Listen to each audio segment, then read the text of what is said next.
So kailangan may marker. So para hindi mahirap mag-inject. Yan. So ganun lang guys. Pakainin natin para hindi tayo nahihirapan. So bumalik ko nga yan guys, oh. Yan yung delikado. Yan, bumalik ko. So ganun lang natin konti. So ito po ay 17 by 1 inch. So pang inahin to guys. Pwede rin dito, pero depende na po sa paggamit. Dapat mga ano lang to, mga 19G by 1 inch na, pwede na to. Pero dahil ito lang yung available ko na karayom, yan, ang haba niyan guys. So medyo kaya naman nila yung ganto ka, wag lang masyadong diinan, control pa rin. Kasi dapat ano lang to sa kanila. Pwede na yung 1/2, pero dapat 19 to 20G.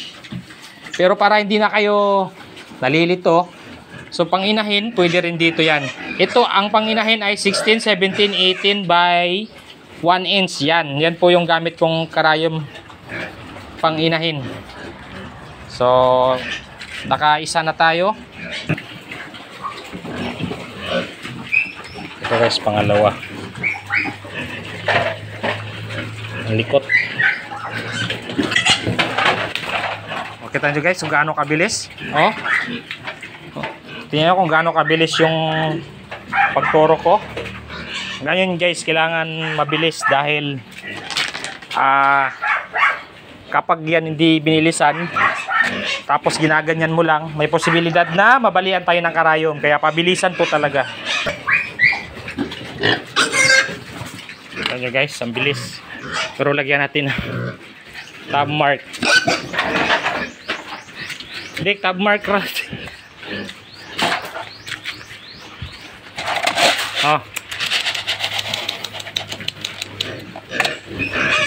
Kailangan malagyan natin ng tab mark para hindi magdobli. Yan.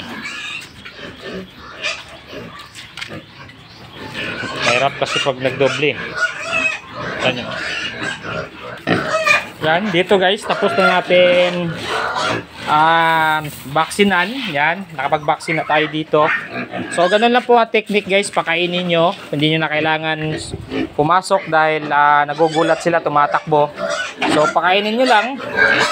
Yan, sabay pabilisan ng turok. So doon naman tayo sa kabila, tuturukan natin yon, pero papakainin natin. Papakainin natin para madali lang magturok. Ayan nyo guys kung paano ako magturok na pabilisan lang, dahil hindi pwedeng pabagal-bagal pag ganito ng malaki na.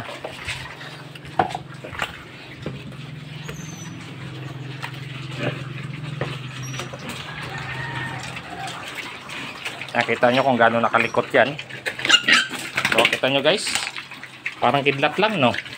As marker, ganun lang kabilis. Yan, pangalawa. Oh, di ba? Bilis yan guys. Kita nyo, parang ano lang, kidlat. Pero nakalimutan natin mag-marker. Oh, kaya mamaya madumoble.